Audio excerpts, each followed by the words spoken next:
The greatest show on earth অলিম্পিকের পর্দা উঠছে আগামী মাসে ফ্রান্সের প্যারিসে। বাংলাদেশ থেকে অংশ নিচ্ছেন বিভিন্ন ডিসিপ্লিনে একাধিক অ্যাথলেট। তার আগে ফরাসি দূতাবাসের আয়োজনে মিলন মেলায় উপস্থিত ছিলেন কোচ, খেলোয়াড় আর সংগঠকরা। অর্ণব বাপির রিপোর্ট।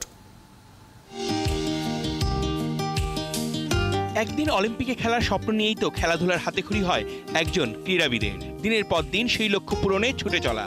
নিজের যোগ্যতায় অলিম্পিকের মতো এত বড় আসরে খেলার সুযোগ তৈরি করা তো চারটিখানি কথা নয়। তাই তো তীরন্দাজ সাগর ইসলামের ডাক এসেছে বাংলাদেশে নিযুক্ত ফ্রান্সের রাষ্ট্রদূতের বাসভবনে। সাথে ছিলেন প্যারা আর্চাররাও, যারা নিজেদের যোগ্যতায় কোয়ালিফাই করে জায়গা করে নিয়েছেন অলিম্পিকে। সবাই এইভাবে অ্যাপ্রিশিয়েট করতেছে।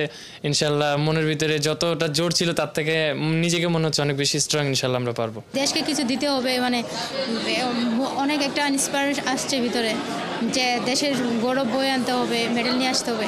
এই অলিম্পিকের মধ্য দিয়ে ফ্রান্সকে নতুন করে চিনবে গোটা বিশ্ব। দেশ বিদেশের অ্যাথলেট, সংগঠক, সাংবাদিক, দর্শক ও ক্রীড়াপ্রেমীদের মিলন মেলা বসবে প্যারিসে। চলছে শেষ মুহূর্তের প্রস্তুতি। It will be an occasion for our future alumni and for your sports people to discover French way of life, our heritage, our legacy, our talents during the stay that you will have in France this summer, and later on for your future alumni who are going to stay in France and study in so many different and varied. মূল আসরের আগে এমন এক সন্ধ্যায় খেলোয়াড়দের মিলেছে সবার অনুপ্রেরণা। লাল সবুজের প্রতিনিধিরা বিশ্বমঞ্চে মান রাখুক বাংলার, সেটাই সবার প্রত্যাশা।